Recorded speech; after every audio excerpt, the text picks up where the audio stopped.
Shalom, queridísimos Haverim Haverot, bienvenidos a nuestra 88ª clase de Introducción al Judaísmo en Kol Tu Sefarad, hoy con un tema ya apto para todas las audiencias, el tema de la sinagoga. Vamos a dedicar una serie a los espacios judíos. ¿Qué es una sinagoga? ¿Cómo funciona una sinagoga? ¿Qué es un Bet Midrash? ¿Qué es un cementerio judío? ¿Qué es una mikve? Y pues vamos a ver cuánto nos demoramos en cada tema, pero no dudo que sean más de 2 o 3 clases, pero es especialmente una clase práctica enfocada a nuestros Haverim que están formando sinagogas, que están abriendo nuevo terreno en el mundo judío para que tengan un lineamiento de cómo crear estas importantísimas instituciones. Entonces, para entrar al tema de la sinagoga, antes de entrar en detalles de qué debe contener una sinagoga, qué no puede contener una sinagoga, hablemos un poco de la historia de la sinagoga, porque sin lugar a dudas, la sinagoga y el Bet Midrash, que son 2 instituciones gemelas, y en mi opinión las 2 instituciones más importantes del judaísmo rabínico, son relativamente tardías. La palabra para sinagoga en hebreo es Bet Knesset. Bet Knesset, que es casa de reunión. Pongamos nuestro tablero. Fantástico. Ok, entonces la palabra en Ivrit, hay varias palabras. La central es Beit Knesset. Beit Knesset o casa de reunión.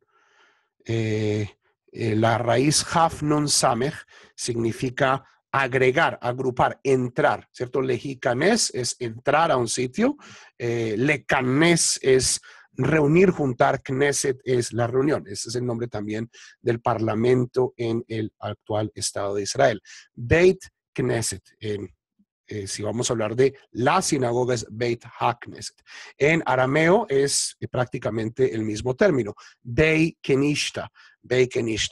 Y es importante saber el nombre en arameo porque esta institución, que de nuevo no aparece en la Biblia nadie nunca jamás entra a una sinagoga, ni Isaías, ni Jeremías, ni Ezequiel, ni Moshe, ni Abraham, nadie entró a una sinagoga porque la institución no existía. La institución de la sinagoga, de acuerdo a los historiadores, aparece después de la destrucción del primer templo y en el exilio babilonio. Es decir, es una invención de la diáspora que acaba salvando al judaísmo en la diáspora, le da impulso al segundo templo, es decir, a la vuelta a Sion y al desarrollo del judaísmo del segundo templo, que era una continuación del judaísmo del primer templo, por supuesto, pero con muchísimas innovaciones.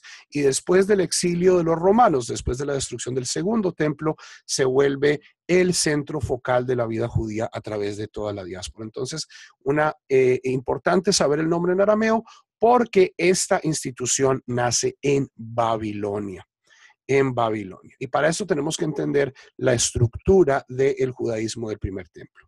En el judaísmo bíblico, en el judaísmo del primer templo, el judaísmo que es descrito en el libro de Samuel, en el libro de Reyes, en el libro de los Jueces, y pues mucho antes también en la Torá, tenemos 3 etapas diferentes de dónde y cómo funciona la religión. En la época de los patriarcas, en la época de los avot, los patriarcas hacen altares espontáneamente. Abraham construye, si mal no estoy, 4 altares a través de todo su trasegar en Eretz Israel, uno en Betel, uno en Hebrón, uno en el monte Moriah, pues donde sucede la queda. Y todos los avot sin excepción construyen altares. Estos altares por lo general son piedras, altares de piedra, ungidos, y estos son sitios santos donde la religión se expresa no tanto en tefilá, los avot hablaban directamente con Dios y Dios les respondía, el cual es un truco que pues a nosotros no nos queda tan fácil, pero el punto central también eran los sacrificios animales. ¿Ok? Esa es la primera etapa de la religión organizada y era como eran los avot, era una cuestión completamente personal. Cuando los avot sacrifican, son sacrificios personales. Por lo general los avot están solos cuando hacen estos altares, o al menos no se describe que haya otras personas a su alrededor. El segundo nivel es el Mishkan, que es lo que ocupa los 4 últimos libros de la Torá, que es el santuario portátil que Dios ordena en el monte Sinaí construir a los hijos de Israel, que construyen en el primer año después de la salida de Egipto, o sea, en el año de la salida de Egipto, diríamos nosotros, y que durante los próximos 300 años va a ser el foco central de la vida religiosa del pueblo de Israel. Pero es una cuestión portátil.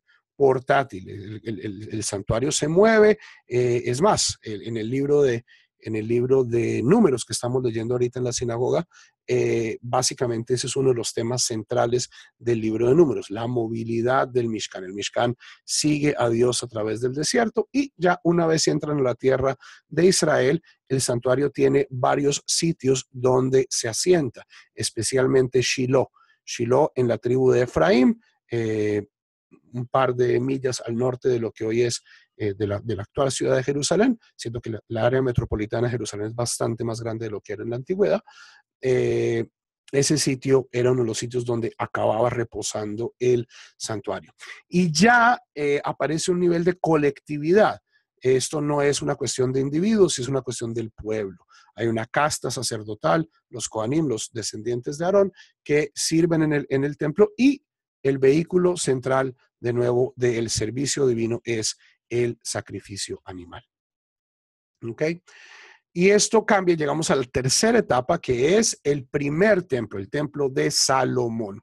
El templo de Salomón, que es construido pues por Salomón alrededor del año 1000 y que funciona verdaderamente como un Mishkan. Es un Mishkan un poco más grande, las dimensiones son relativamente más grandes, es un edificio de piedra, no es móvil, pero sigue siendo, o sea, en términos funcionales es un Mishkan más grande.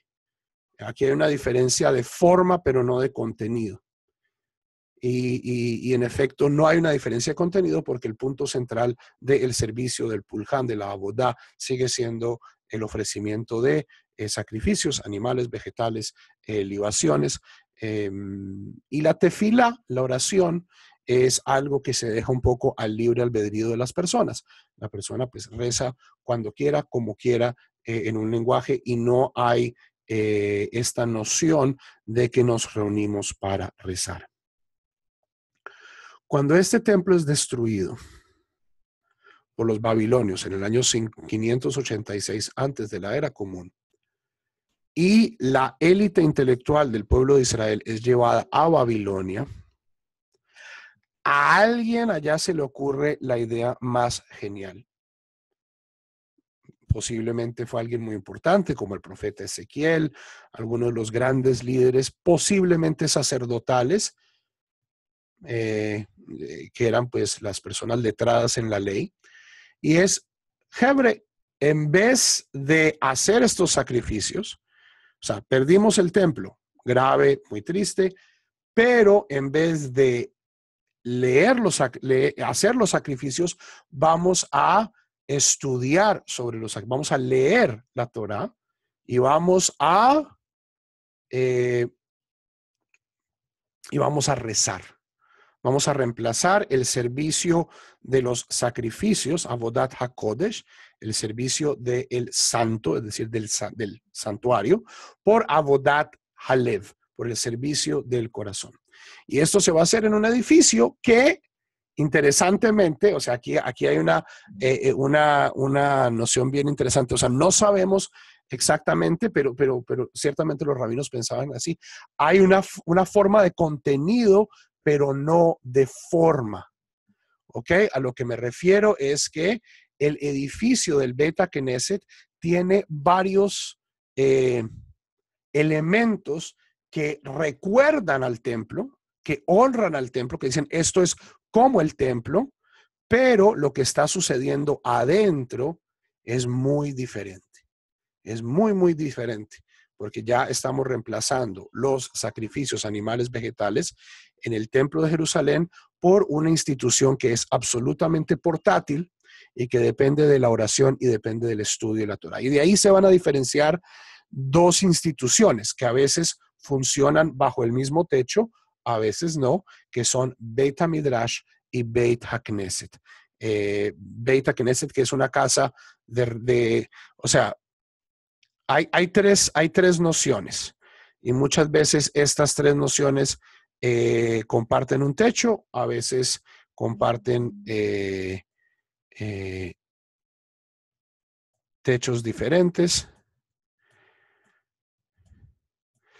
que es Beit Knesset, que es casa de reunión. Ese es el nombre generalizado de las sinagogas.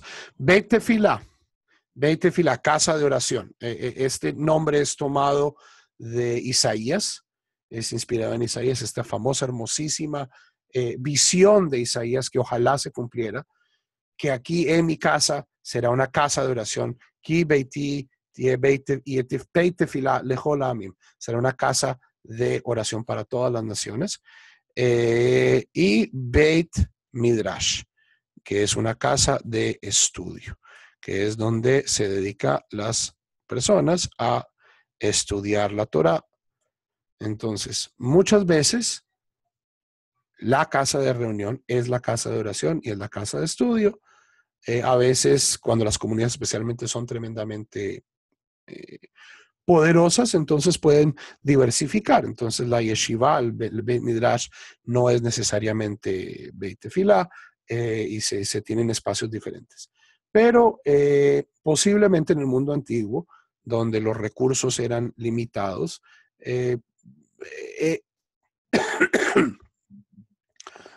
habemos de suponer que estas tres instituciones convivían.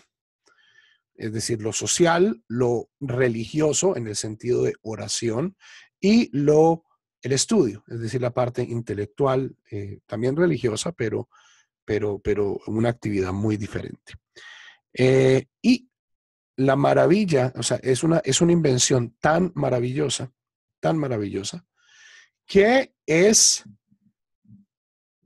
extraída, es importada de Babilonia a Eretz Israel con el retorno de Sion. Es decir, cuando la gente de Babilonia comienza a volver, traen esta idea. Y esto lo sabemos porque lo más cercano que hay en la Torah, en la Biblia hebrea, a una sinagoga, hablar de una sinagoga en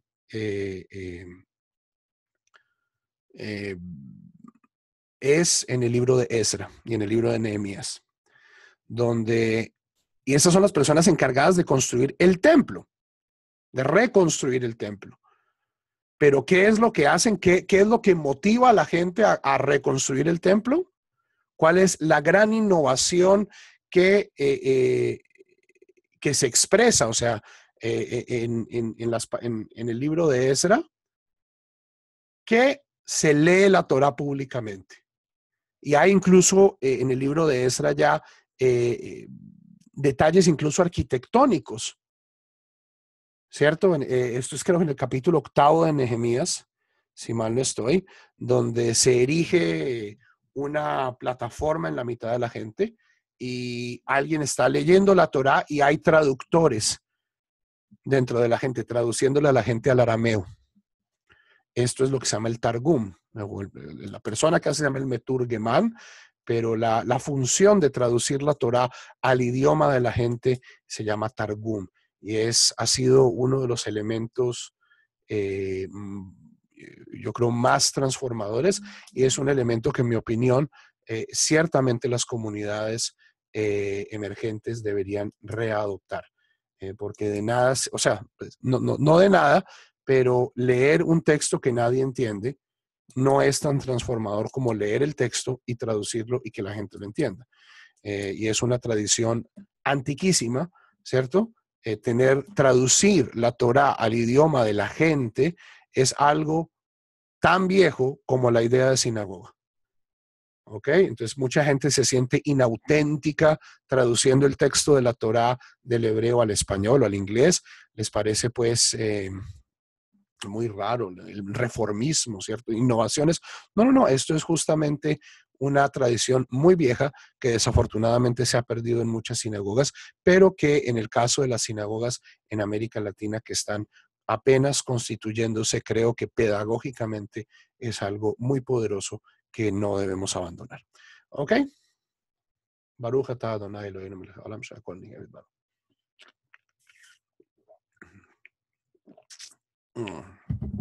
Ok.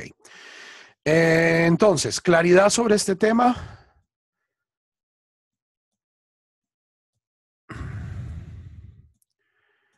Quiero mostrarles un par de foticos y luego entramos ya en la sala J. Ok. Una de las sinagogas más antiguas que tenemos es la sinagoga de Masada.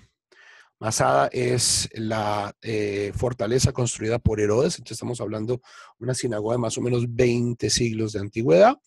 Y es un espacio relativamente pequeño. O sea, miren esta foto. Aquí pues está ocupado buena parte del espacio de sillas que hay, ¿cierto? O sea, estamos hablando de 1, 2, 3, 5, 6, 7, 8, 9, 10. Estamos hablando de unos 20 viejitos gringos acá. Entonces, digamos que a esta sinagoga le caben normalmente 50 personas. Lo cual posiblemente lo hacía una sinagoga de grandísimo volumen en el mundo antiguo. Aquí hay una reconstrucción de cómo debía verse la sinagoga originalmente, y estas son las ruinas que quedan de la sinagoga.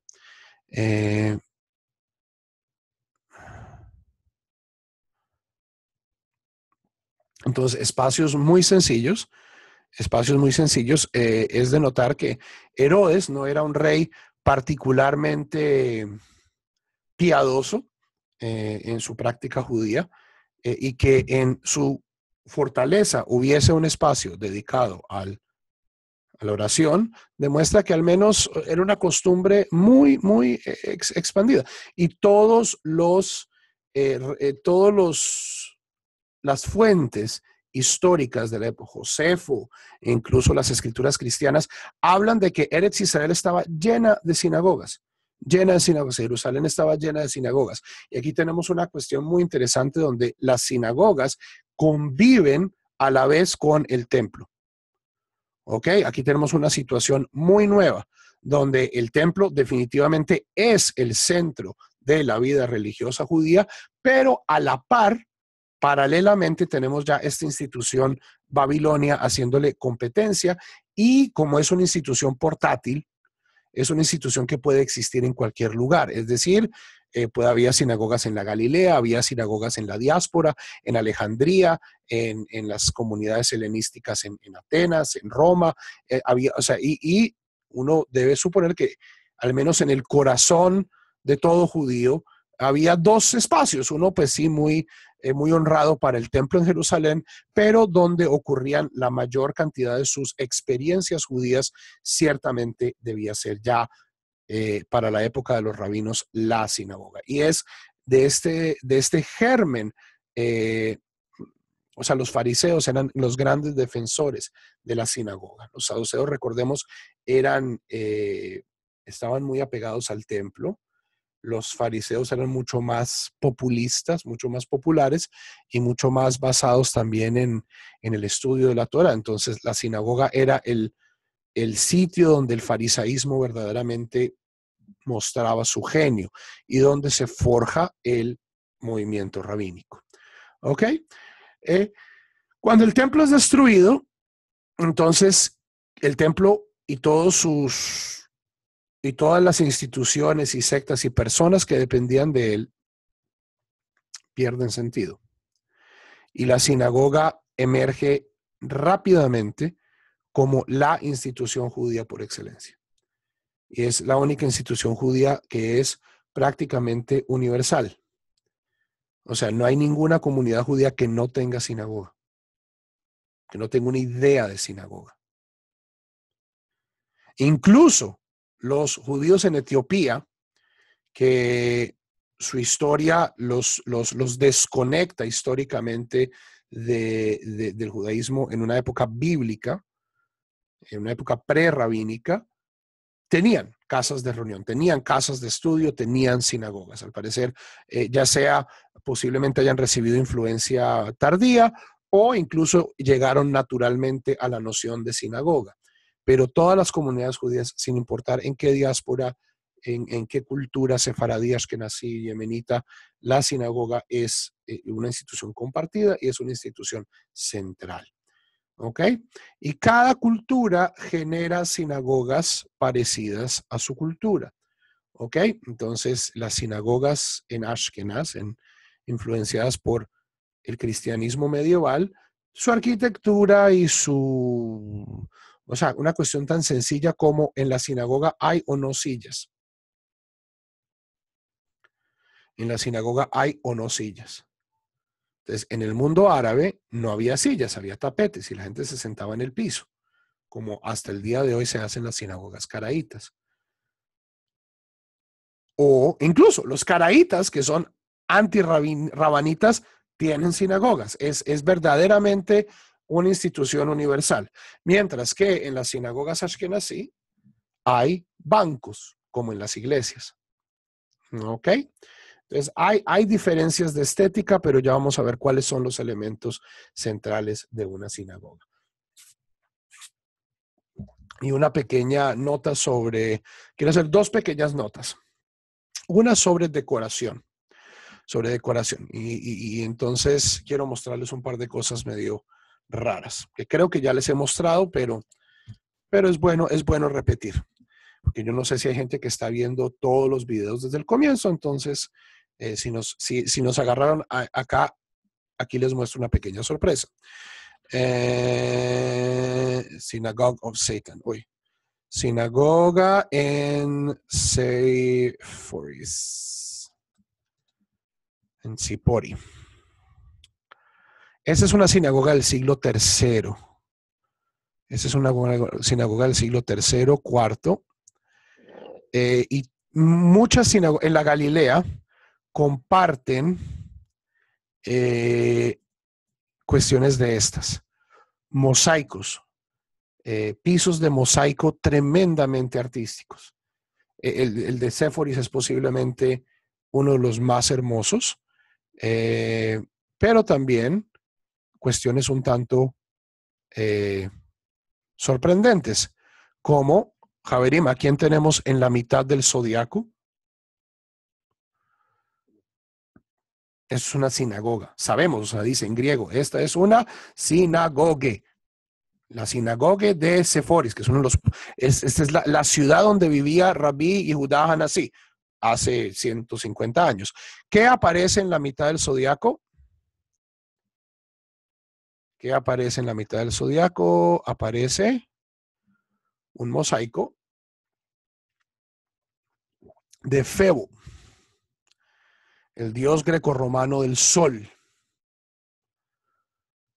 Y cuando esto fue descubierto por los arqueólogos, la gente se llevó una gran sorpresa y dijo, oh my God, esto sí es una sinagoga. No, eventualmente dice, hay escenas bíblicas, hay escenas del templo, ¿cierto? Aquí está los shofarot, aquí tenemos la canasta de Bikurim, tenemos la menorá. Este es un sitio evidentemente judío, pero que en su decoración tomaba elementos artísticos, decorativos de la cultura greco-romana que le rodeaba. El problema es que no, como dice el vallenato, no fueron una, ni fueron dos, fueron tres. No, hay muchísimas más sinagogas que siguen este patrón. Tiberias, esa es posiblemente la más elegante de todas. Si ven el mosaico, básicamente es lo mismo. Tenemos menorot, shofarot, dulavim, escenas reminiscentes del templo. Y aquí muy tieso y muy majo, en la mitad del círculo del zodiaco, tenemos a quién? Al dios Sol. Y tenemos también vándalos que desecraron esta sinagoga. O sea, esto hoy parece tremendamente polémico, pero sabemos que en el siglo III, en la Galilea, a la gente le gustaba hacer estas sinagogas así y nadie tenía ningún problema. Y nadie tenía ningún problema. ¿Quieren ver? Esta es la sinagoga de los ricos. Tiberias era la ciudad, pues la metrópolis. Los mosaicos son de excelente calidad, pero como en todo, hay gente que le hace a uno el trabajo por menos plata y le sale uno, como decimos en Colombia, chiviado. Un par de millas al sur tenemos Bet Alfa, la sinagoga de Bet Alfa, que es una copia de la de Hamad Tiberias, con el zodiaco, pues prácticamente, o sea, si ven, pero pues es un estilo muchísimo más rupestre, muchísimo más rudimentario. Entonces tenemos el lulav, tenemos los shofarot, tenemos leones, tenemos estos pájaros, no sé cuáles son. Acá una representación del templo, la gente todavía se acordaba del templo, menorot, y en el centro, perfectamente conservado en este caso, tenemos el zodiaco y tenemos a Febo. ¿Ok? Entonces, todas las sinagogas, y esto es algo que es bueno tener en mente a la hora de estar también pensando en una sinagoga. Todas las sinagogas son diferentes porque cada sinagoga es fruto del espacio y del tiempo en el que nace. ¿Ok? Entonces, esperar que una sinagoga en Colombia en el siglo XXI sea igual a una sinagoga en Polonia en el siglo XVII no es razonable. Otros ejemplos, se los pongo aquí rapidito. Esto es Dura Europos. Dura Europos es una sinagoga en Siria. Es una sinagoga en Siria que tiene frescos muy, o sea, esto de que los judíos no hacemos representaciones gráficas, no es cierto. No es cierto. Tenemos aquí, esto es Josué y Moisés y la mano de Dios. Tenemos diferentes escenas. Este es el Ejal. Aquí va la Torá. Y afortunadamente la sinagoga de Dura Europos no ha sido destruida todavía por los bárbaros de Daesh. Y esperemos que no sufra la misma suerte de Palmira y de todos estos tesoros de la humanidad, especialmente porque para nosotros es uno de los ejemplos más preclaros del arte judío de la antigüedad, del cual no tenemos mucho, porque hay péndulos, hay veces que los judíos nos da alergia la representación figurativa y hay veces que no. Entonces, esta es una de las épocas y uno de los lugares donde no nos daba alergia la representación. Entonces, tenemos aquí una representación del Mishkan. Un anacronismo es presentada como un edificio, no como una tienda. Y aquí clarito en griego, para que sepamos quién es, dice Aarón. Aarón, este es Aarón. O sea, un nivel artístico bastante avanzado y afortunadamente sobreviven hasta el día de hoy estos frescos. Un último ejemplo y los dejo de molestar. No, vamos, la estrella de 5 puntas, o sea, como ya hablamos en la clase anterior, la estrella de 5 puntas es un símbolo tan judío como la estrella de 6 puntas. Ambos son cosas decorativas que tú lo encuentras en iglesias, lo encuentras en sinagogas, en mezquitas. Y como estudiamos en la clase del Maguen David, el Maguen David es un símbolo judío tremendamente reciente. Aparece por primera vez así como un símbolo autóctonamente judío en el siglo XV en Moravia, en Checoslovaquia. Y de ahí se va expandiendo por Ashkenaz y eventualmente solo con el sionismo, cuando es adoptado como el símbolo del sionismo por judíos austrohúngaros, para los cuales pues, la estrella de David era el símbolo del judaísmo, es que la estrella de David se vuelve universalmente un símbolo reconocible como judío. Pero la primera sinagoga con estrella de David en los Estados Unidos es de 1871. O sea, la estrella de David como símbolo universal del judaísmo no tiene más de 150 años. Entonces no debe sorprendernos, especialmente porque las sinagogas venecianas son muchísimo más viejas que esto. Entonces no había así, o sea, en ese tiempo posiblemente los símbolos más fuertes del judaísmo serían las tablas de la ley o la menorá. Esos son símbolos bastante más viejos. Vamos a sinagogas en Venecia. Venice Synagogue. Las sinagogas venecianas parecen, ¿qué parecen las sinagogas venecianas? Díganlo sin miedo.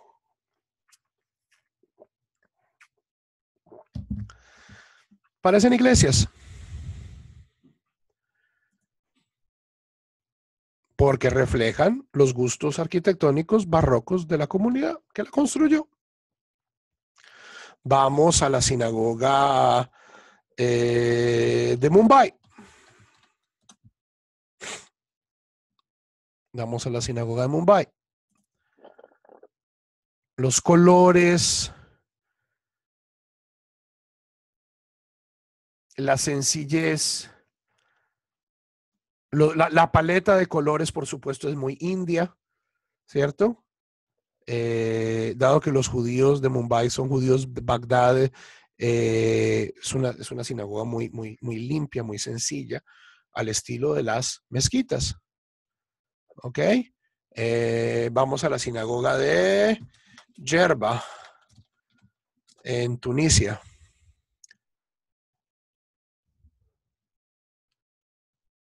La sinagoga de Jerba, en Tunisia. ¿Qué parece, Javerín?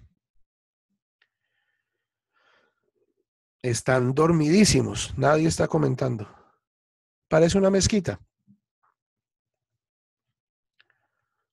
La sinagoga de El Tránsito, en Toledo. Para aquellos...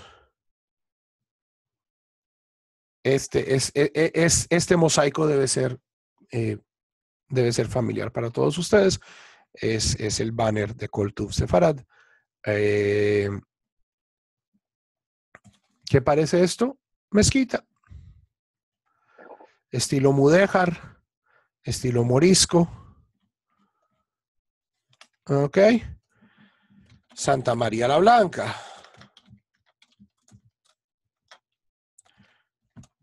O la sinagoga Ben Sazón, lo cual es su nombre hebreo.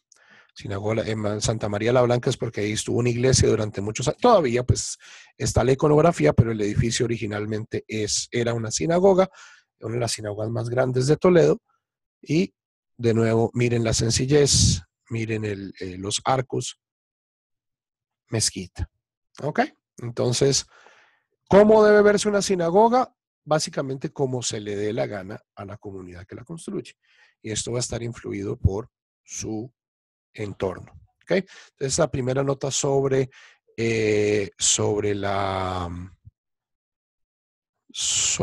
la decoración. La segunda nota, que es particularmente interesante para aquellos que están escuchando el video en vivo o cerca a su publicación, estamos en julio del 2017, es que en estos días desafortunadamente hay un gran debate en el mundo judío sobre el cótel. Hay problemas, había un plan que le iba a dar a los movimientos liberales, Masortí y reformista, un espacio dedicado en el sur del cótel, ¿cierto? Lejos de pues, lo que hoy es la plaza del cótel, para tener servicios igualitarios, como es nuestra usanza. El primer ministro Netanyahu se echó para atrás. Entonces el mundo judío en Estados Unidos está muy confundido, muy herido. Y todo esto lleva a la primera pregunta que ya vamos a hablar pues sobre tecnicismos de la sinagoga, y es, Javerim, ¿qué no han visto hasta este momento en las sinagogas, especialmente en las sinagogas más antiguas que les mostré. Masada, las sinagogas de Tiberias, las sinagogas, que no hemos visto, que hoy en cualquier sinagoga ortodoxa veríamos.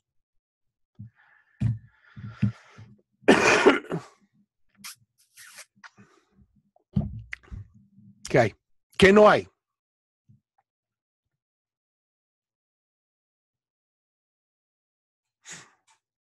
Hello. Galerías o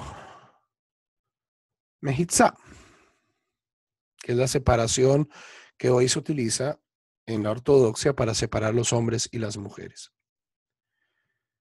Arquitectónicamente no hemos encontrado mejitzot o pruebas fehacientes de que las sinagogas tenían espacios diferentes para las mujeres. O sea, las evidencias más tempranas que hemos encontrado, siglo XIII. Siglo XIII. ¿Ok? Entonces, porque el problema del cótel, o sea, el corazón del problema del cótel es que la ortodoxia, especialmente los rabinos que manejan el cótel, no quieren que haya tefilá con hombres y mujeres juntos en el mismo lugar. ¿Okay? Quieren separar a los hombres de las mujeres, como es el minhag ortodoxo, y creen que los rezos donde hombres y mujeres rezan juntos son impropios para un sitio de la santidad del cótel. ¿Okay? Ese es el argumento. Además, pues, de todo el tema político que hay detrás de esto. Y lo que quiero mostrar aquí es que, al menos en la evidencia para las sinagogas de la antigüedad, no hemos encontrado tal cosa. No hemos encontrado menciones de lugares de que las mujeres se sentaban diferente. Es más, Javerim, si la mejitzá, si la separación de los sexos fuera algo tan importante, ¿por qué el Rambam no lo menciona? El Rambam en el 12º capítulo del Mishneh Torah, de las Hilhot Tefilá del Mishneh Torah, reglas muy específicas de cómo armar una sinagoga, cómo se sienta la gente, cuáles muebles deben haber, sin sillas, con sillas, cómo está orientada la sinagoga, dónde están las entradas de la sinagoga. No se puede hacer una entrada, o sea, todo esto por supuesto viene del Talmud. Pero ni en el Mishneh Torah, ni en el Shulchan Aruch hay mención de que las mujeres deben sentarse en un lugar diferente. ¿Ok? Entonces hay gente que dice, mire, no, es que es tan obvio que no lo escribieron. Ese no es un buen argumento. O sea, documentos tan detallados como el Shulchan Aruch o como el Mishneh Torah, o sea, es algo, it's a pretty big deal que la gente, los hombres y las mujeres se sienten separados. ¿Ok? Otro argumento, es que las mujeres no iban a la sinagoga. Esto es patentemente falso, al menos en la época antigua. Sí, en el medioevo hubo un decrecimiento de la asistencia de las mujeres a la sinagoga. Ahí justamente también es donde comienzan a aparecer estas mejitzot. Pero nosotros tenemos claros ejemplos en el Talmud se menciona de que mujeres van y rezan en la sinagoga. Van y rezan en la sinagoga. Hemos encontrado en estos murales, en estos mosaicos, de las sinagogas de la Galilea, especialmente en las sinagogas de la diáspora, en Turquía, en Grecia, en las islas griegas, en Egipto, se han encontrado menciones de mujeres diciendo, esta mujer donó la sinagoga. Y no se dice, y la mandamos al segundo piso, o sea, no hay ninguna mención de Ezrat Nashim, de un sitio especial dedicado a las mujeres. Ok, entonces, históricamente, en mi opinión, no hay en la antigüedad, en la época del Talmud, en la época del Segundo Templo, suficiente evidencia para decir que las mujeres tienen un lugar separado. Es decir, si los ortodoxos quieren separar a las mujeres de los hombres, tienen sus motivos, tienen sus argumentos, y ya les voy a decir de dónde sale el argumento, pero justamente también hay espacio para aquellos que queremos hacer tefilá los juntos, ¿cierto? Históricamente hay un buen precedente. ¿De dónde sale el precedente para la mejitza? Sale de Masejet Sukkah. Masejet Sukkah, página 55 más o menos, donde se describe Beit Simhat HaShoeva. Beit Simhat HaShoeva era el segundo día de Sukkot en el templo. Y era una fiesta hermosísima y muy alegre, tanto así que o sea, lo que abre la discusión sobre la mejitza es la afirmación de los rabinos que dice Mishelo ra'a simhat beit HaShoeva, lo ra'a simhat mi'amav. Una persona que no vio la alegría de la fiesta, de la fiesta de la... sacaban agua, es la libación de agua. No ha visto alegría en su vida. Esa es la afirmación de los rabinos. Y lo que describen es una fiesta donde hacía gente haciendo malabares con fuego y se hacía una cadena humana del Bet HaMikdash hasta la piscina de Siloé, el manantial de Siloé, que es una de las fuentes de agua de la Jerusalén pues, antigua, y la gente cargaba baldes de agua y luego los arrojaban sobre o sea, eventualmente pues Kohanim lo hacían y hacían una libación de agua sobre el santuario. Era una super happening, una super after party y al parecer había también casos de excesos, ¿cierto? O sea, la gente se ponía demasiado alegre y para prevenir estos excesos se dice que los sabios decretaron que para esta fiesta se hicieran dos galerías, una para los hombres y una para las mujeres. ¿Ok? Esa es la noción original de donde viene la mejitza. Un día al año, en el Bet HaMikdash, había separación de hombres y mujeres en el patio común. Eso es cierto. Y de ahí algunas personas, incluida la inmensa mayoría de la ortodoxia, deduce que en nuestras sinagogas en todos los días debe haber una separación y que si tal separación no existe, esta sinagoga no es apta para el rezo. Una persona está prohibido para esta persona rezar en una sinagoga sin mejitza. ¿Ok? Entonces, si esa matemática a ustedes les cuadra, chévere, pero a mí no me cuadra. Y por eso, y dado que tengo otras razones morales y éticas y estéticas y sociológicas para querer rezar con mis hijas y con mi mujer, entonces mi sinagoga, ninguna de mis sinagogas tiene ni tendrá mejitza. Y creo que en esto estoy reivindicando también una característica de la sinagoga antigua. Y si las sinagogas quieren poner mejitza, están libres de hacer esta innovación, pero en mi opinión no están facultadas para, bueno, no están facultadas para prohibirme hacerme nada. Yo pues afortunadamente vivo en un país libre, pero pues justamente en sitios donde hay fricción política como Israel, entonces esto puede llevar a consecuencias indeseadas como el problema pues que hay ahorita con el cótel. Entonces, ese es el tema. Ese es el tema. Miren, por ejemplo, esta sinagoga. No sé si aquí, o sea, yo no le veo espacio a esto para una galería de mujeres. Yo pues no he estado, o sea, no sé. O sea, puede que hubiera sido de madera, puede que hubiera sido de, no sé, ¿ustedes qué opinan, Javerim?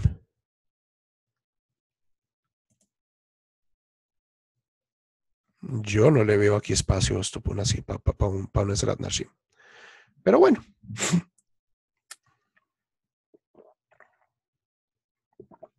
Y el hecho de que ni el Rambam ni Marán lo mencionen, eso a mí también me parece sospechoso. Pero en el templo había un Ezrat Nashim. Sí, en el templo había un Ezrat Nashim, pero eso no, en el Ezrat Nashim habían hombres y mujeres juntos. Eso no significa que las mujeres estuvieran aparte. Ezrat Nashim era el patio donde las mujeres podían estar. Había un patio muy pequeño, extra, donde solo podían estar hombres, y había un patio mucho más reducido donde solo podían estar Levim y luego Kohanim. O sea, eran círculos concéntricos, pero el Ezrat Nashim del templo no era un espacio segregado para las mujeres. Es más, o sea, para llegar al Ezrat Varim, para llegar al sitio donde estaban los hombres, tocaba pasar por el Ezrat Nashim. También había un Ezrat Goyim en el templo, un sitio para los no judíos. Y eso también es bien importante notarlo en prácticamente todas las sinagogas que hemos encontrado en la diáspora y algunas en Eretz Israel, donde hay inscripciones, ya sean los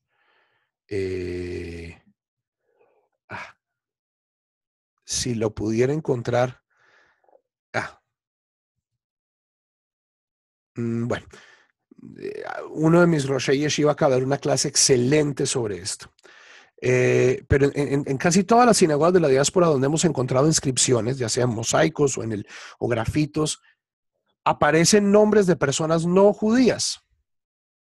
¿Y cómo sabemos que no eran judíos? Porque se dice, tenemos a Apolodoros Joseosebeos, Apolodoro el temeroso de Dios, o Adelfos Hoprosélitos, el converso.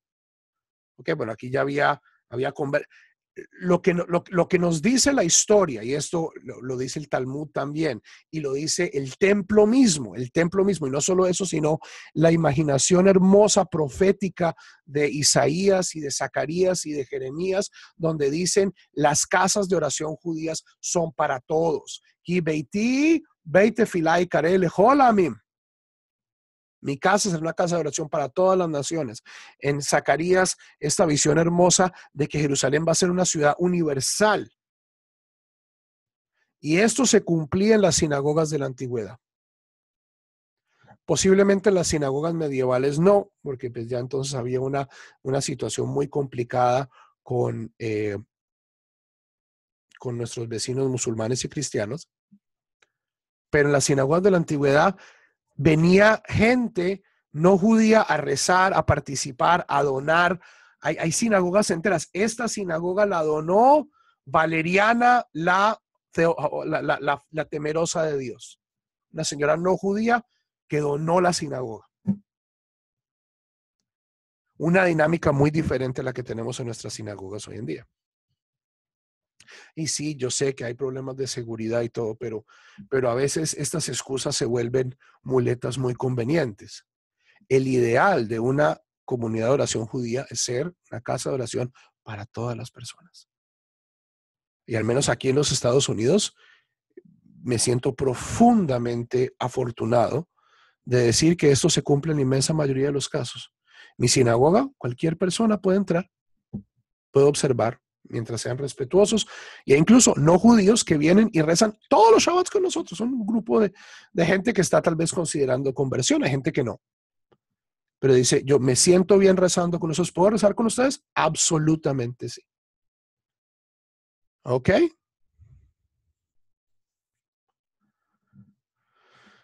Entonces, otra de las cosas que, en mi opinión, las sinagogas de antes hacían mejor que las sinagogas de hoy en día. Ser bastante, mucho más inclusivos y abiertos. ¿Hay sinagogas en Israel que utilizan cortinas para segregar a las mujeres? Sí. Pero en mi opinión, invertir todo este billete en hacer una sinagoga tan hermosa como esta para poner una cortina me parece criminal. O sea, yo he visto muchas sinagogas en salones sociales, en matnasim, ¿cierto? Matnas es como salón comunal, son salones multipropósito que hay que hay en Israel. Y la gente se reúne y pone un par de sillas y bueno, hacen su mejitzá y la mejitzá pues es fea, es un biombo, es una cortina.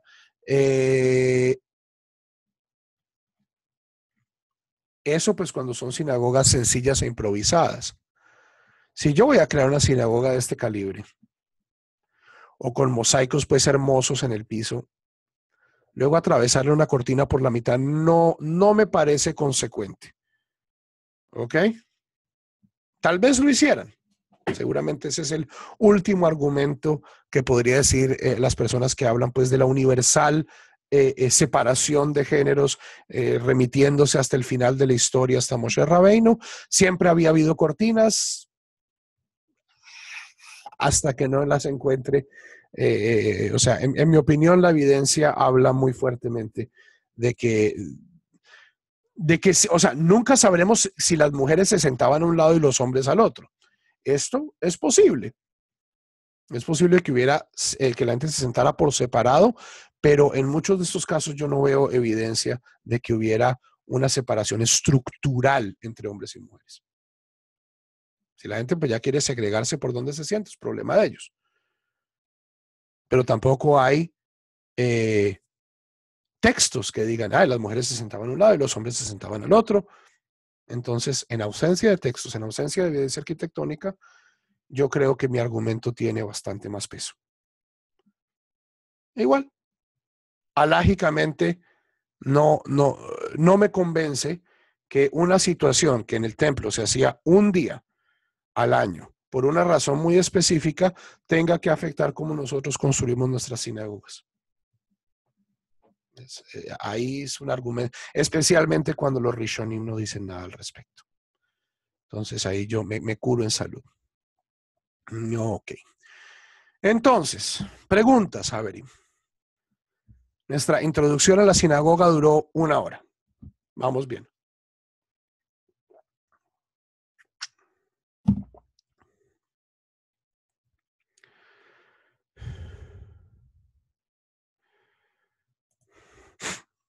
Ok.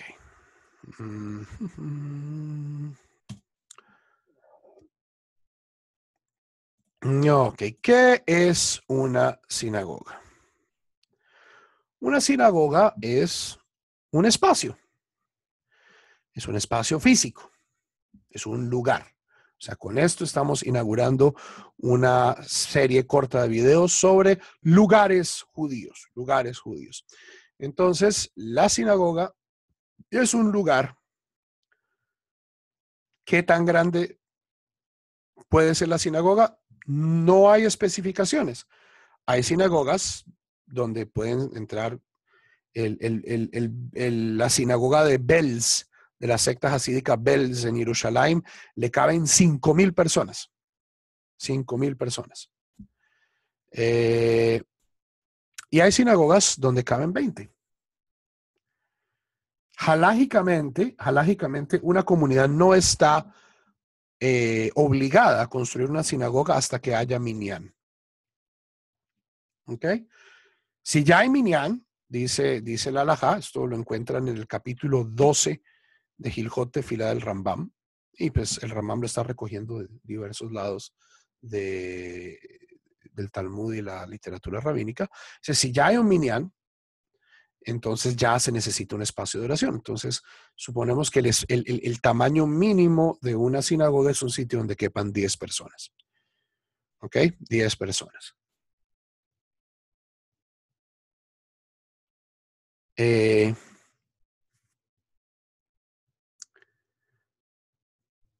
la sinagoga está orientada. Orientada. Y en la misma palabra orientada, pues ya denota una cierta, es decir, hay una pared especial y esta pared es la que da, en nuestro caso, hablando desde el punto de vista eurocéntrico de Europa y ciertamente pues en América, hacia el oriente. ¿Por qué? Porque la pared central donde ocurren las cosas en una sinagoga es la pared que da hacia Jerusalén o hacia la tierra de Israel. En el caso de América, esto siempre es el oriente. Entonces, la pared oriental de la sinagoga o la pared más oriental de la sinagoga tiene un rol especial. En esa pared está lo que se llama el Ejal o el Arón HaKodesh. Ejal, por lo general, denota una estructura arquitectónica, ¿cierto? O sea, así como vieron en la sinagoga de Dura Europos, había un hueco en la pared y ahí se ponía la Torah. En la mayoría de las sinagogas hay un cajón, un mueble en esta pared donde se guardan los Sifrei Torah. Entonces, esto tiene la palabra de Ejal o Aarón HaKodesh. ¿Ok? Esa es una característica que toda sinagoga debe tener. Esperen, porque ya sé que me van a hacer la pregunta, ¿y qué pasa si no tenemos Sefer Torah? ¿Qué pasa si no tenemos Sefer Torah? Ya vamos a hablar de eso al final. ¿Ok? Pero dado que nuestras oraciones están dirigidas hacia el oriente, pues hablando desde una perspectiva americana o incluso española, ¿cierto? En Europa rezamos hacia el oriente, debe haber algo especial en la pared oriental que nos diga para ahí es donde rezamos, porque hacia ahí es donde nos vamos a orientar hacia el oriente para poder rezar. ¿Ok? Otra...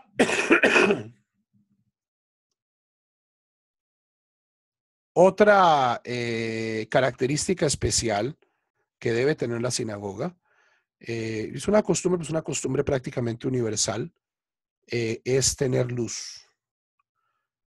Esta luz por lo general está en la pared oriental y es llamada draw. Tenemos una luz, a veces está sobre el ejal, a veces está al lado, a veces está donde esté. Esta luz se llama Ner Tamid.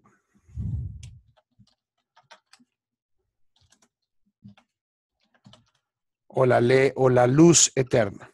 Y es una eco de la menorá. La menorá también en la Biblia es llamada Ner Tamid, una lámpara perpetua. Y dado que hay muchos aspectos de la sinagoga, como ya dijimos, que formalmente son parecidos al templo, a pesar de que lo que se hace en la sinagoga es muy diferente, Ner Tamid es uno de esos aspectos que ha trascendido. ¿Okay? Hay una luz. No tiene que ser nada, o sea, en la capilla de mi sinagoga acá en Oklahoma, el Ner Tamid fue hecho en el año 1903, cuando la sinagoga fue fundada, con una lata de café. Con una lata de café. Y ahí pusieron una cuestión eléctrica y le hicieron, el tipo era un orfebre, pero no tenían plata y cogieron una lata de café y le hicieron adornos y para nosotros es un orgullo, porque esa es nuestra comunidad. Aquí a Oklahoma llegaron un montón de polacos varados que querían vender sus telas y hacer tiendas y tener fincas. Y eso era lo que podían hacer y es para nosotros un orgullo, ¿no? No tiene que ser una cuestión muy elegante. No tiene que haber una menorá. No tiene que haber una menorá en la sinagoga. Es más, hay un argumento halágico bastante fuerte, en mi opinión, de que si bien la sinagoga imita aspectos del templo, no debemos imitar de manera fidedigna los aparatajes del templo. ¿Ok? Hay muchas sinagogas que tienen menorot, incluida la mía. En Oklahoma, el santuario central tiene una menorá así abstracta, de hierro. No es particularmente lo que más me guste del santuario de mi sinagoga, pero en mi opinión no es necesario y en mi opinión hasta no es aconsejable. ¿Ok? Ner también tiene una sola luz. Hay Hay una organización aquí en la Subsinagoga Mazortí que tienen un programa donde ayudan a las sinagogas a construir su Ner Tamid alimentándolas con paneles solares. Una cuestión pues ecológica, simbólica del Ner Tamid, pues es el sol.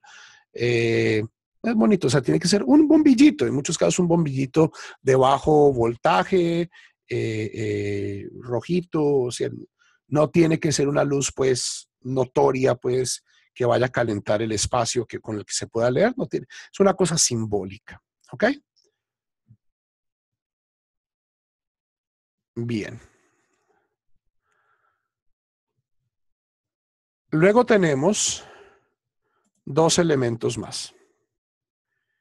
¿Y dónde están estos elementos? Es cuestión de tres elementos más, de gran cambio y gran debate y gran diversidad en el pueblo judío, que son la Bama, que es la plataforma desde la cual se lee la Torah, que es por lo general una plataforma alzada.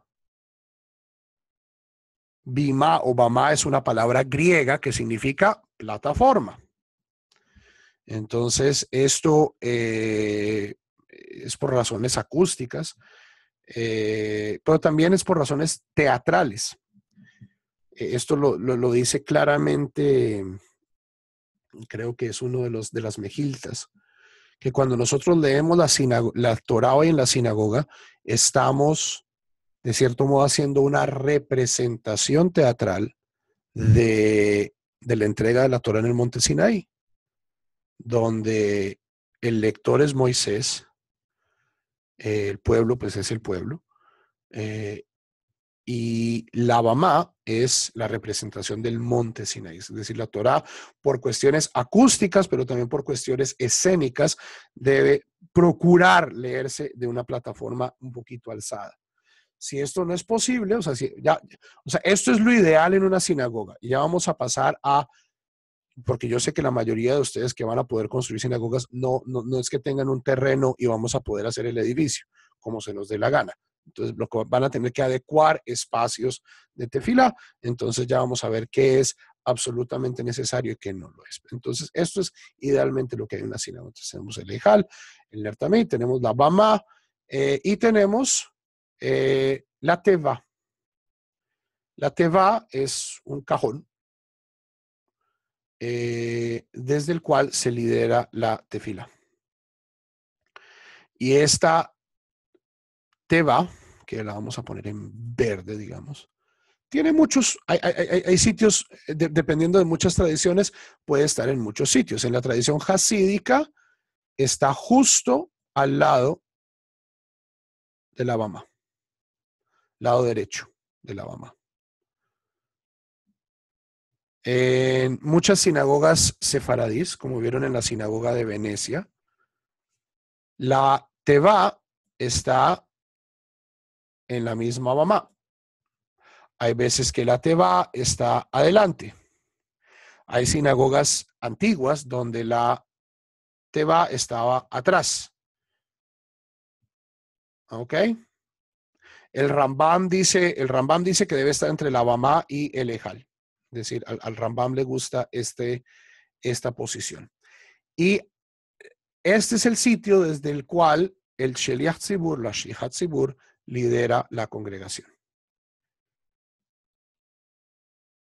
En las sinagogas norteamericanas contemporáneas, que están muy influenciadas por la arquitectura de las iglesias en los Estados Unidos, de las iglesias protestantes, todo esto está,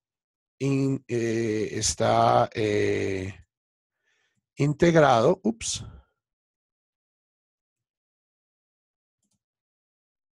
en una especie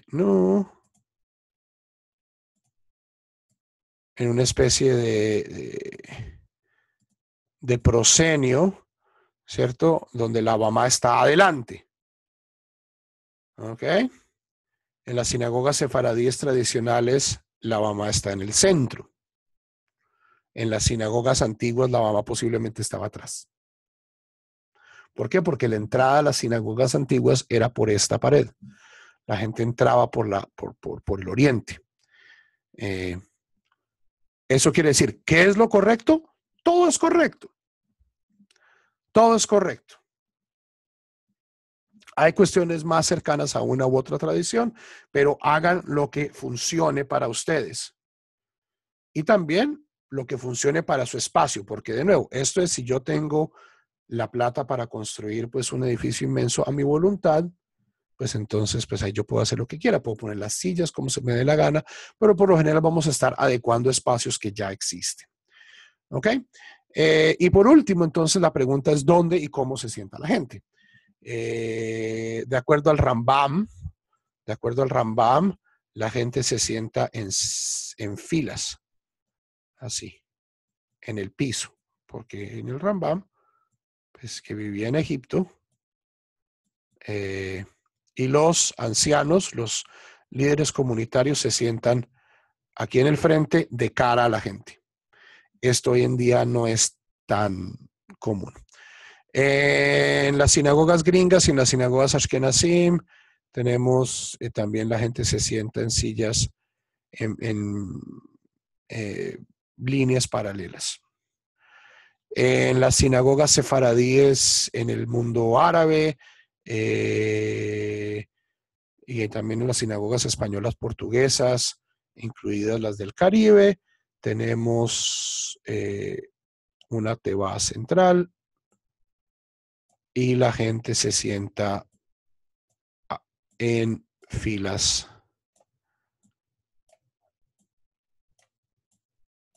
así como en un estadio y tenemos el ejal aquí. ¿Qué es kosher? Todo es kosher. ¿Qué es más auténtico? Nada es más auténtico. Ustedes vieron que había sinagogas, o sea, la sinagoga de Masada claramente tenía este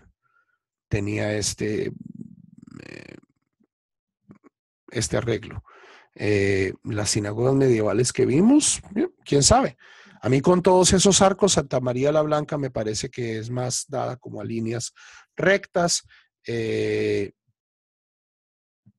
Ok. Esto es si yo tengo la plata para hacer una sinagoga y construir una sinagoga. Entonces también hay toda una serie de reglas adicionales. Idealmente la sinagoga debe estar en el sitio más alto de la ciudad. Yo no puedo venderla. Hay una serie de limitaciones de qué puedo hacer yo si tengo que vender la sinagoga. Pero ese no es el caso de ustedes. El caso de ustedes es, ustedes van a tener un espacio y ese espacio lo van a adecuar. Comencemos por el comienzo. ¿En qué momento necesito yo un espacio para rezar? Yo puedo rezar en cualquier lugar. Yo como individuo puedo rezar en cualquier lugar. Aquí donde me ven, este es mi estudio. Yo la inmensa mayoría de los días rezo aquí, detrás. Este es mi espacio, mi nicho. Esta pared da al oriente. Este es mi espacio para rezar. Cualquier persona puede rezar afuera, puede rezar adentro. Mientras sea un sitio limpio, libre de malos olores, libre de distracciones, es un sitio idóneo y kasher para rezar. Pero nos dice la halajá que cuando ya hay una comunidad, cuando ya hay un sibur, cuando ya hay un minyan, entonces es ideal que nosotros determinemos un espacio para el rezo. ¿Ok? ¿Qué características debe tener este espacio? ¿Ok? Entonces, halágicamente, aquí vamos pues a repetir algunas cosas. La primera cosa que tenemos que buscar es que sea un sitio idealmente donde que funcione con el oriente. ¿Ok? Ahora, ¿qué pasa, por ejemplo, si el oriente es para allá? Tenemos en ciudades donde no hay las calles no están orientadas bien. Entonces, yo diría, hagan de esta pared la pared oriental. O sea, no tiene que ser exacto. En esto nuestros hermanos musulmanes son bastante más estrictos que nosotros. Ellos tienen que, o sea, la quibla es muy rígida.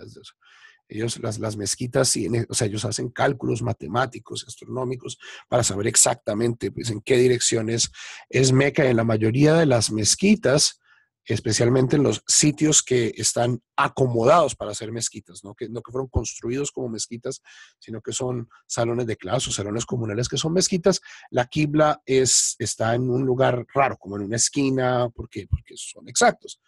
El judaísmo no es tan rígido como esto. Entonces busquen la pared que sea más oriental y determinen esa pared. La mayoría de los espacios que ustedes van a encontrar son espacios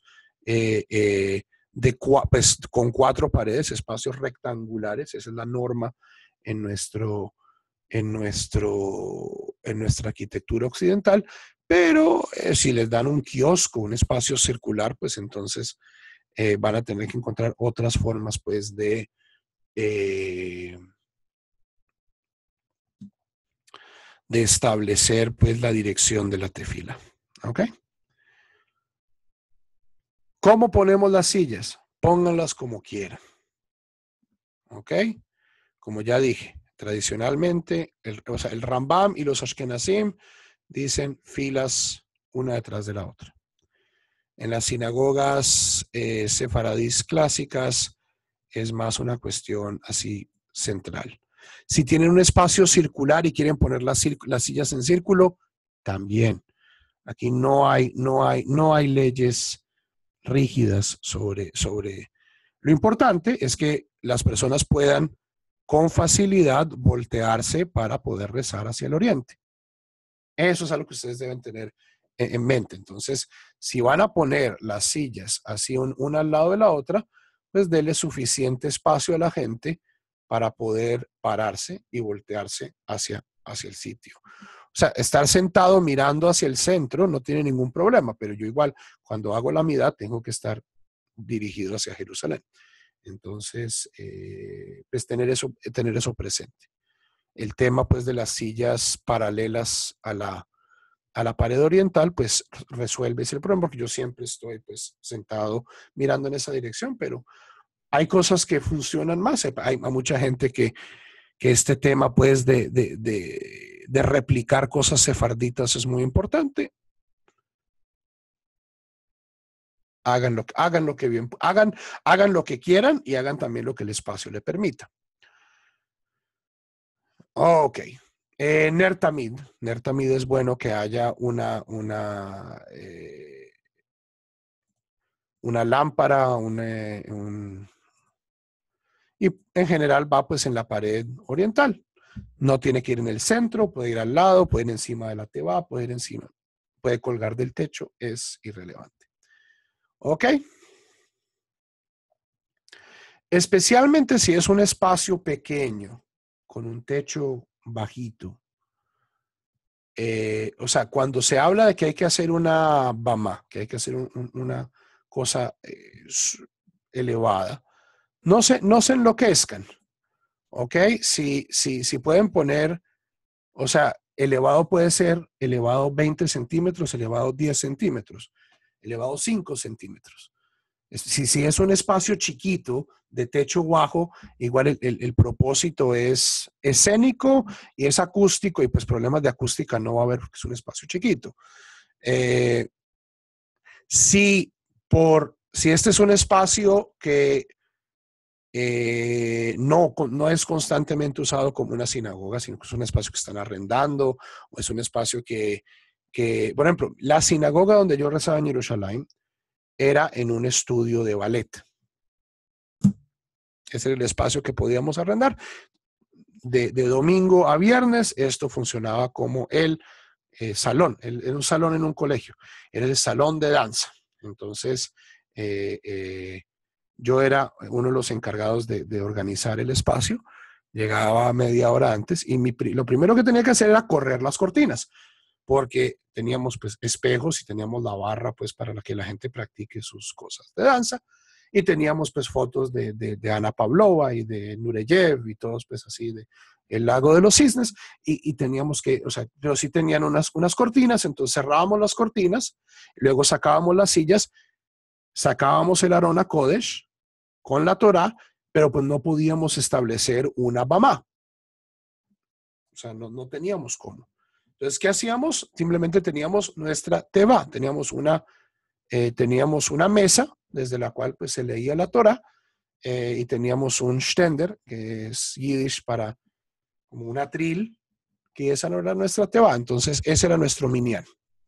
Y era un espacio que ni siquiera era sinagoga el resto de la semana. Nos organizábamos la sinagoga y la desarmábamos. Tenemos un closet donde guardábamos las sillas, estas sillas de plástico blancas, y teníamos nuestro Aron Kodesh, y teníamos nuestra mesa y nuestro atril y sidurim, y ese era nuestro minyan. Eso también es lícito, aunque pues es mucho mejor tener un espacio dedicado a esto. Pero pues también, si eso es lo que ustedes pueden hacer, si ustedes solo no tienen edificio, nadie tiene una casa lo suficientemente grande para tener un garaje, un cuarto, una sala, y lo que pueden hacer es arrendar un salón comunal una vez al mes, una vez por semana, entonces eso también tiene su mérito y deben pues adaptarse a lo que hay también.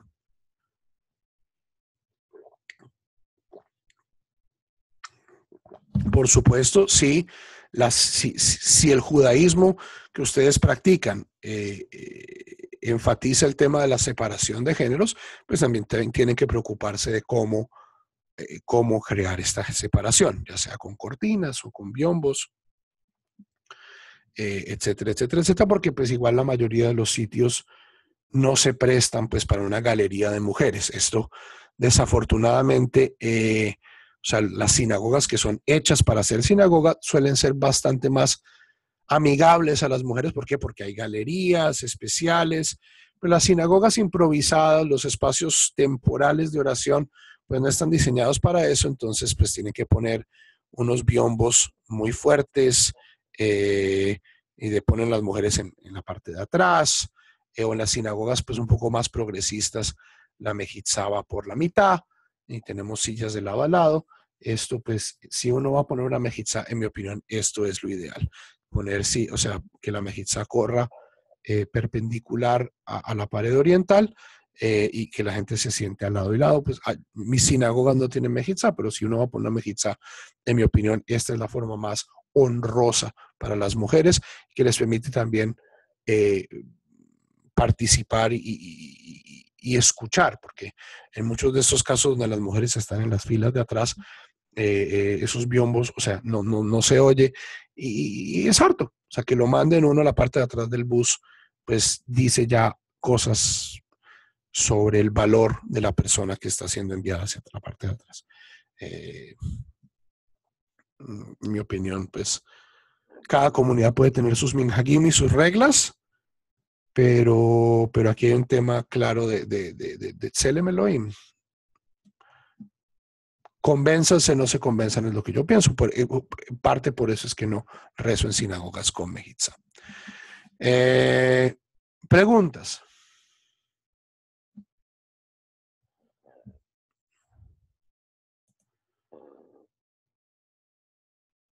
Preguntas, preguntas, preguntas. Y por favor, si hay preguntas, váyanlas escribiendo, porque Javerim, esperar a que yo les diga, pues la cosa es complicada. Y luego pues tenemos que esperar. Y esto pues, en el video acaba siendo cansón.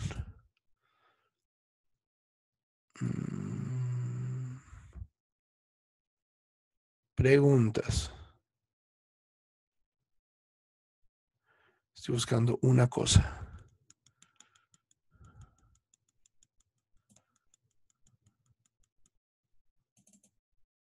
Ajá.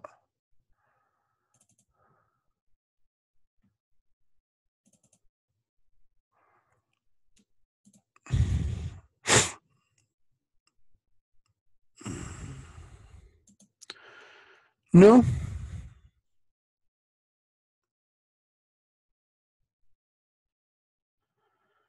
Ok. Última pregunta sobre este tema, dado que no hay preguntas. Y definitivamente, en fin. Eh,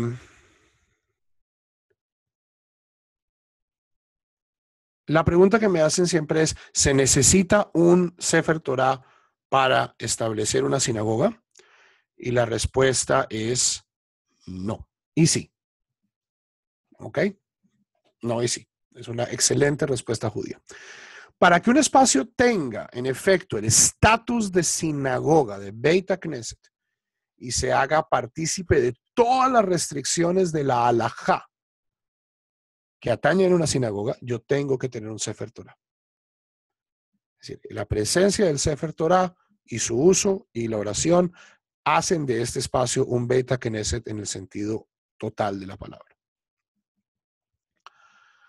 Eso no significa que yo no pueda tener espacios de oración judío que funcionen como sinagogas, a pesar de no tener el full estatus halágico de sinagogas. O sea, en efecto, lo que hace, o sea, en mi opinión es mucho más importante que la gente esté rezando ahí a que haya un Sefer Torah. Y yo en esto posiblemente soy bastante más liberal que muchas personas. Es un tema que ya les voy a mostrar. He estudiado a fondo justamente por mi interés en el judaísmo emergente en América Latina. Y es, Javerim, mi primer consejo es no se obsesionen con una Torah.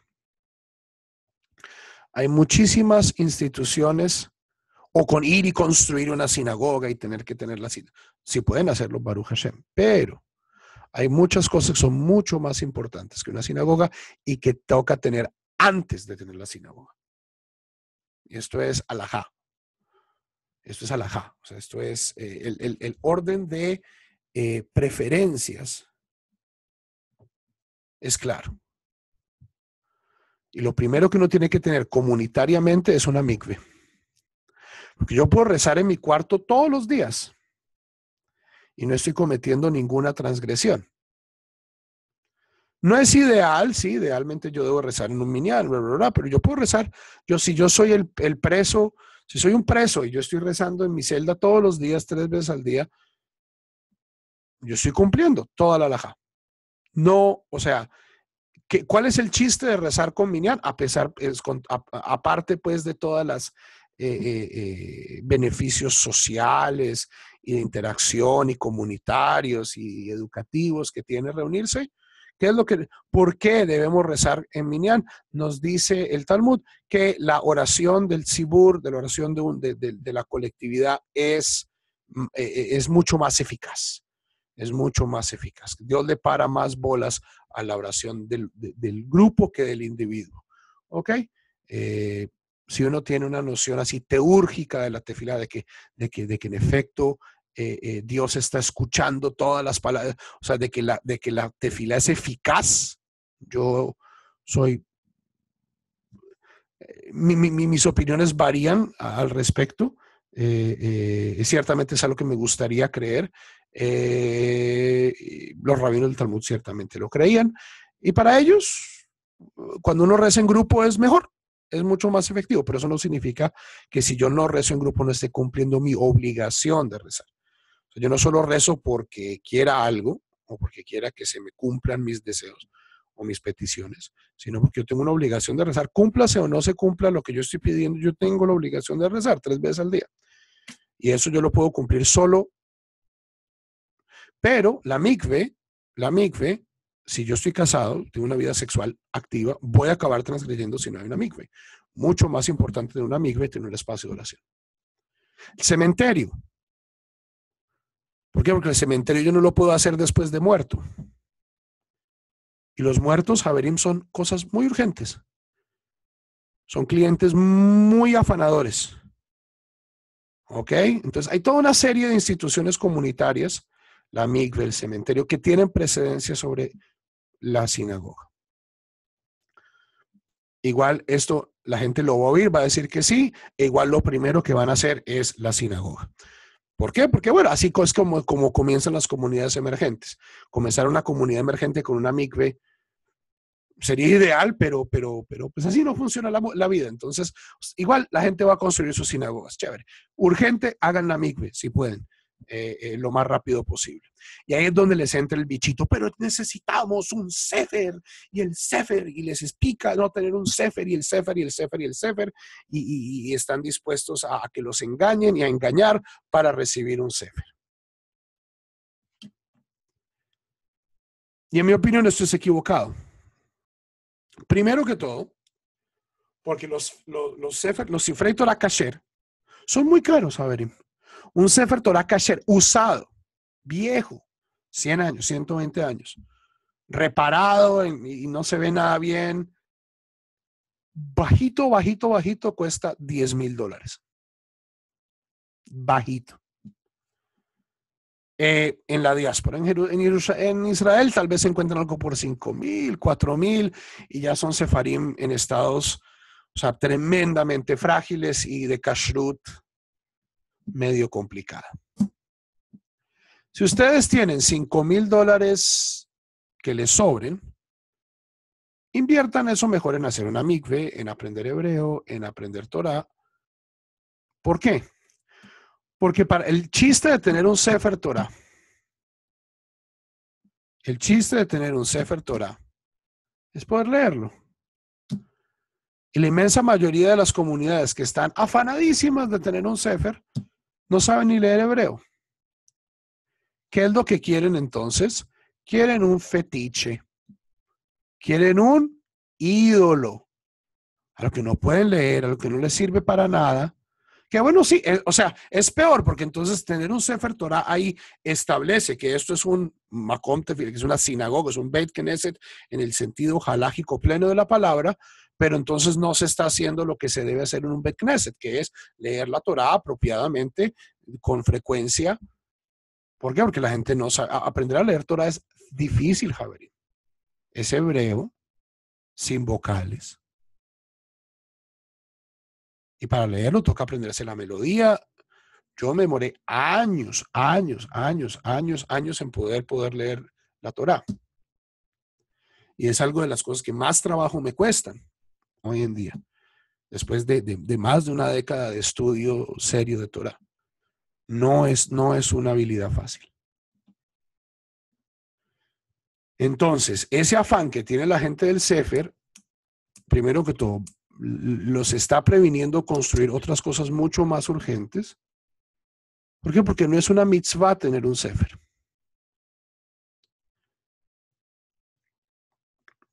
Yo no necesito rezar en sinagoga. Es bueno rezar en sinagoga. Construyan sinagogas, hagan sinagogas, pero no se obsesionen con algo que ustedes todavía no pueden usar.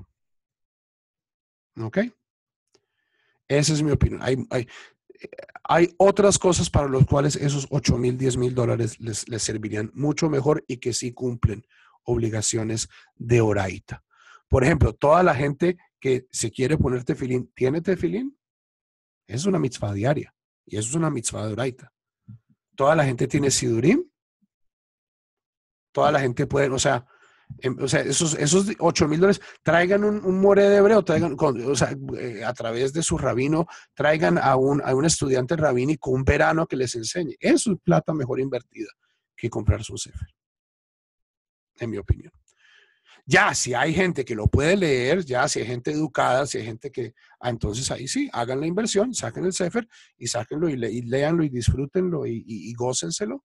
Pero no me parece la mejor primera, o sea, no es un sine qua non para formar un espacio de tefila judía, para formar un espacio de tefila judía. ¿Ok? ¿Cuál es la otra opción? La otra opción, Javerim, esta es mi solución. Esta es mi solución. Esto solo viene aprobado. Y venga, se lo muestro porque es algo de lo que estoy profundamente orgulloso. Cuando yo estaba estudiando en Jerusalén, en Mahon Shechter,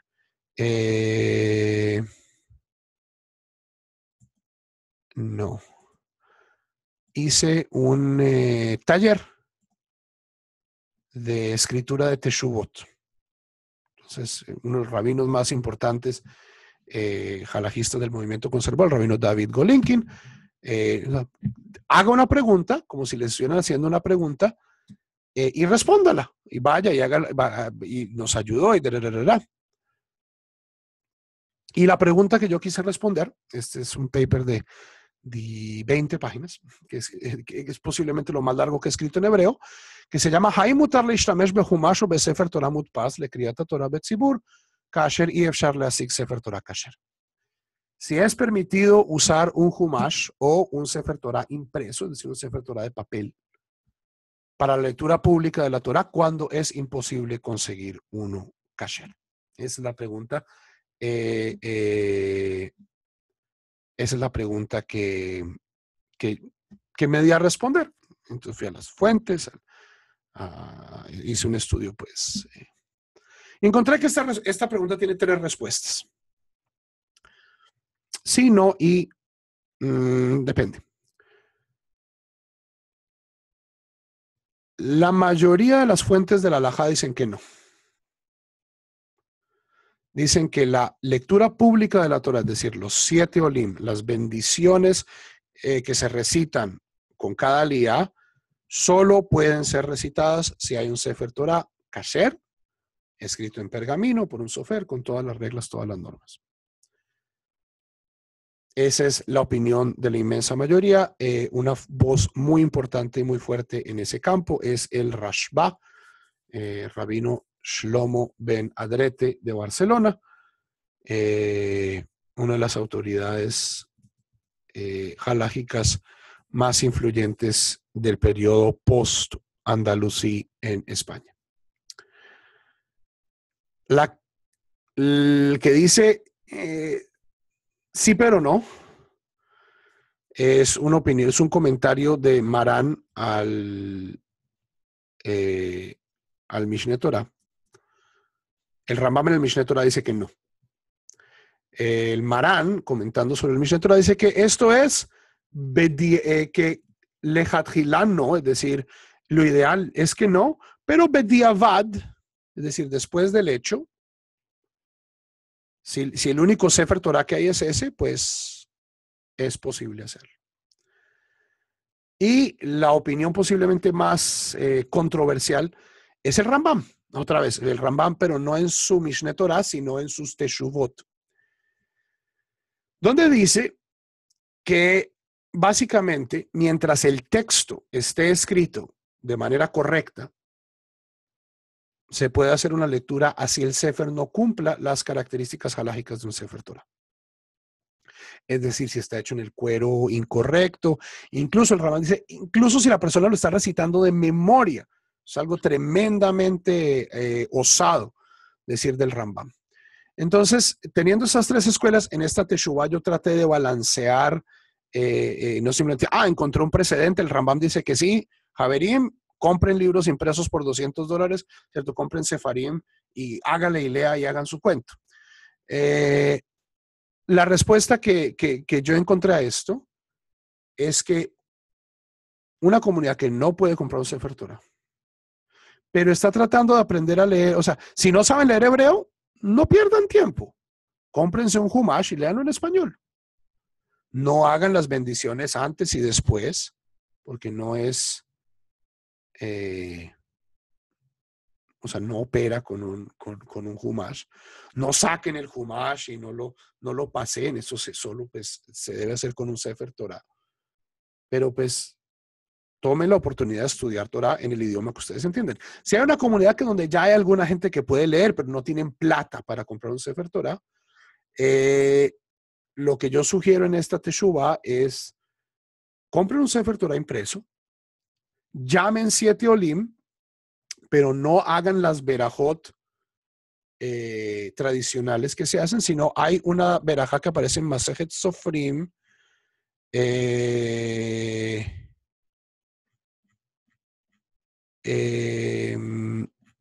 para el estudio privado de la Torah.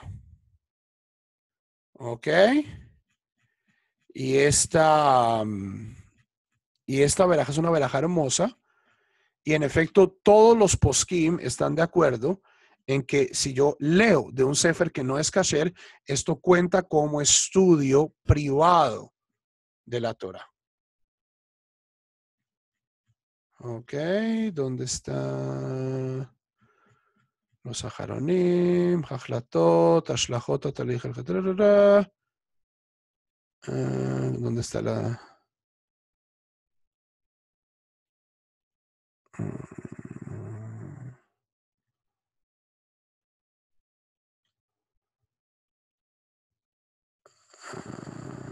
Ok. La verajá es esta. Baruch atah Hashem, Elokeinu melech haolam, hanoten Torah min hashamayim. Bendito eres tú, Hashem, nuestro Dios del universo, quien da la Torah desde los cielos. Hei haolamim, luz de vida de los mundos, mimromim, desde lo alto. Baruch atah Hashem, noten haTorah.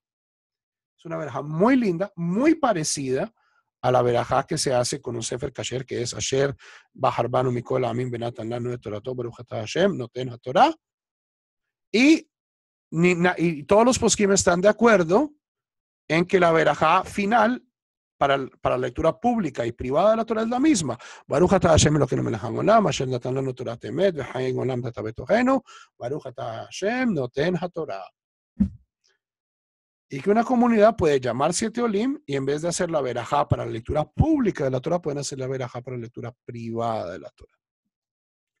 Esa es mi sugerencia para una comunidad donde ya la gente puede leer hebreo. Y la otra sugerencia que yo he indicado es que aquellas comunidades, especialmente en América Latina, especialmente las comunidades emergentes,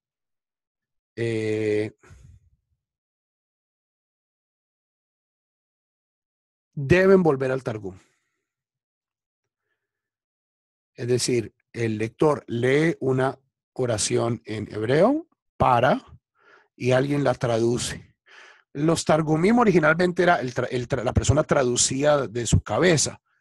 Donde no haya esa posibilidad, tenga un Humash impreso, el Humash del Rabino Eder y el Torat. Bueno, el Torat Haim no me gusta mucho porque le mete mucho Midrash, pero un Humash en español y la persona leer el versículo en español. Un versículo en hebreo, un versículo en español, un versículo en hebreo. Así se leía la Torah en las sinagogas de la antigüedad, así dice el Rambam que se debe leer la Torah, exacto, que el Rambam decía en arameo, porque pues cuando estas leyes fueron diseñadas, pues la gente hablaba arameo. En las comunidades en Yemen hacían un versículo de la Torah en hebreo, luego el Meturgemán la traducía al arameo, y luego la traducía al árabe para que la gente entendiera. Y así aprendían un poquito de arameo. Ya leerlo en 3 idiomas me parece excesivo, pero al menos en hebreo y en español es algo que les recomiendo profundamente a todas aquellas personas que estén constituyendo una comunidad, ya sea una comunidad emergente o un minyan independiente, porque es importante. O sea, para aquellos que vivimos por fuera de Israel, para los cuales el hebreo no es nuestra lengua materna, nuestra lengua normal. Incluso los israelíes, cuando uno les lee la Biblia, a veces no entienden. O sea, para un israelí, la Biblia está escrita en el hebreo, o sea, para lo que nosotros es el español del Miosid, para el israelí de a pie, es el hebreo del Tanaj, es eso. Entonces, a veces es bueno aclarar, porque el fin de la Torah es pedagógico. ¿Ok? Esa es mi solución para aquellas comunidades donde yo soy el rabino. Yo ya se las he recomendado, incluso muchas comunidades siguen esta forma.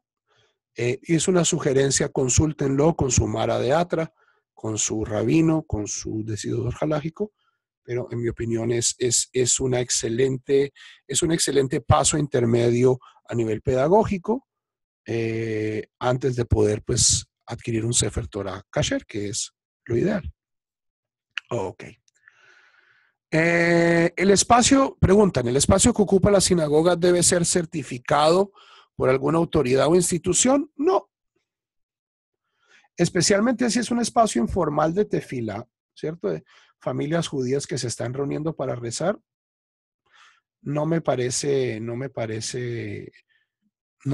necesario. Si ya es una sinagoga que está registrada y quieren registrarse ante el gobierno, entonces pues ahí ya también hay legislación, especialmente si es un sitio ya más grande donde hay peligro de incendio, entonces tiene que haber señalización y mucha más legislación. Pero en mi opinión, si es un minyan de 10 personas, de 12 personas, de 15 personas o menos, no es necesario tener todas estas cosas. Y de nuevo, el judaísmo, Javerim, la Torah es libre. Esta idea que tiene mucha gente que todo tiene que ser certificado por la Rabanú en Israel, no hay papas judíos. La Torah a ustedes les da permiso de hacer una sinagoga, a ustedes se les da la gana. Si ustedes son judíos, tienen que armar una sinagoga. Si quieren ser judíos, el mejor sitio para aprender es, y si no los dejan entrar a la sinagoga o no hay sinagoga donde ustedes creen su propia sinagoga. Sean serios, consigan un rabino, consigan una persona que sepa, que los lidere, porque pues también crear sinagogas para inventarse cosas y para hacer locuras no es bueno para ustedes y no es bueno para el nombre de la sinagoga. Pero, Javerim, hay sinagogas en los montes de Uganda, hay sinagogas hoy en día, hay sinagogas en las selvas de la Amazonía, en las montañas de los Andes. Y esto no es nuevo, esto no es algo que nos estemos inventando, de que hay tan posmodernos pues nosotros crear sinagogas pues en sitios. Javerim, todo sitio de la diáspora fue una vez, como decimos en Colombia, donde el viento se devuelve. Cuando los judíos llegaron a Yemen, ahí antes no había habido judíos y les tocó inventarse el judaísmo yemenita. De cero, comenzaron tabula rasa. Ok, ¿cómo vamos a vivir el judaísmo acá? Cuando los judíos llegaron a Alemania, a Polonia, a Rusia, pues los sitios del Shtetl, el Rabbi Nachman de Uma. Hubo un momento en que esta gente llegó y dijo, bueno, ¿cómo vamos a hacer acá para ser judíos? ¿Cómo vamos a hacer nuestras sinagogas? Y ahí entonces tuvieron que hacer y la gente se reunió y comenzaron rezando en salas y en establos y en trastiendas. La sinagoga mía aquí en Oklahoma funcionó en la trastienda de una tienda 10 años, 15 años. De ahí su nombre, la sinagoga. Emmanuel Synagogue es porque el papá del dueño de la tienda se llamaba Immanuel. Pero bueno, vamos a hacer la sinagoga, pero le ponemos el nombre de mi papá. Ok. Y por eso es que la sinagoga se llama como se llama. Y luego cuando ya este grupo ya ahorró su platica, entonces ahí se compraron un sitiecito de un saloncito donde cabían 50 personas. Y luego, 50 años después, entonces se mudaron para donde estaban mudándose los judíos y armaron una sinagoga donde caben 300 personas. Y así, ese es el orden natural de las cosas.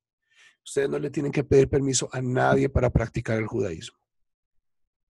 Lo que sí les recomiendo es a lo que le voy a recomendar a toda persona, especialmente a aquellos neófitos que vienen de afuera del judaísmo, hacele jarrab, uknele jajaber. Búsquense una persona que lo sepa liderar, háganle caso a esa persona. No le hagan caso al Rav Google, el Rav Google es un pésimo rabino, porque acaban ustedes entonces haciendo mezcolanzas de cosas mesiánicas, netzaritas, sefaradís, hasídicas, Chabad, Lubavitch, Reforma. Primero siéntense, ustedes no tienen que, no les toca hacer la sinagoga el primer día, ni el segundo día, ni la segunda semana, siéntense, estudien, consulten, hablen, discutan qué es lo que queremos ser, para dónde queremos echar, quién nos para bolas. Busquen un buen líder, sean consistentes, y ustedes no tienen que pedirle permiso a nadie. ¿Ok? Se llama sinagoga, pregunta, ¿se llama sinagoga el lugar que reúna minyan, aunque no tenga rabino? Absolutamente. Los rabinos, para tener una sinagoga no se necesita tener rabino. Los rabinos no somos necesarios somos útiles como expertos en ley judía y en muchos casos, bueno, a veces no siempre, como Baalei y Tefilá competentes, pues tener un rabino ayuda a formar una sinagoga sólida. Pero no, o sea, hay sinagogas que hemos descubierto en Polonia, que esta es la sinagoga de los zapateros.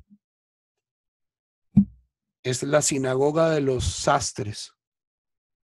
¿Por qué? Porque la gente pues le gustaba rezar con la gente con la que trabajaba, con las que tenían negocios.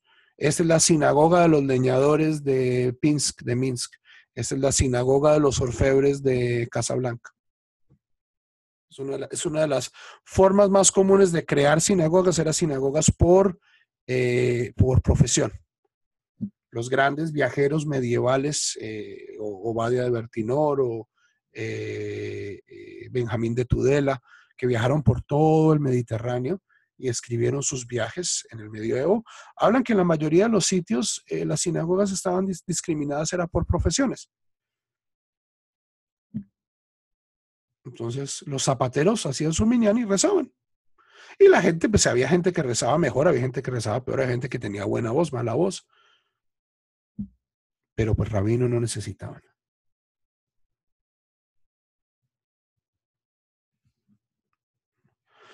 Eh, Ahora, el orden no, el primero mikve, segundo, sería muy bueno garantizar un sitio de cementerio, y ya tercer espacio, una casa de oración, si se puede, un espacio de reunión, o sea, todo Bet Knesset. O sea, las sinagogas que solo se quedan en el rezo no avanzan. Eso sí lo digo, Javerín. Y es algo que muchas personas que vienen de afuera no entienden, porque creen que el judaísmo es una religión. El punto del judaísmo no solo es crear una religión, es crear comunidad, es ser parte de un pueblo. Una sinagoga tiene que tener también su aspecto social, tiene que tener su aspecto cultural, su aspecto deportivo incluso. En América Latina, que es tan importante la cuestión deportiva. Entonces, ¿por qué? Porque pues si es una cuestión simplemente a la que yo voy los sábados, eso no es comunidad. Sí, o sea, yo rezando establezco vínculos con la gente, pero establezco más vínculos sentándome a comer con ellos, ayudándolos, ¿cierto? Yéndolos a visitar cuando están enfermos, dejando que nuestros hijos jueguen juntos, llevándolos al parque, haciendo una liga de béisbol, haciendo un equipo de fútbol. Eso aúna más a la comunidad. El rezo también ayuda. El rezo debe ser la prioridad de una sinagoga. Pues la sinagoga es un sitio de rezo, pero no es la única prioridad. No es la única prioridad. Porque la Beit Tefilá también es Beit Knesset. Es casa de reunión, casa de asamblea. Ok. Javerim, hasta aquí nuestra clase sobre la sinagoga. Tengan todos ustedes una excelente semana.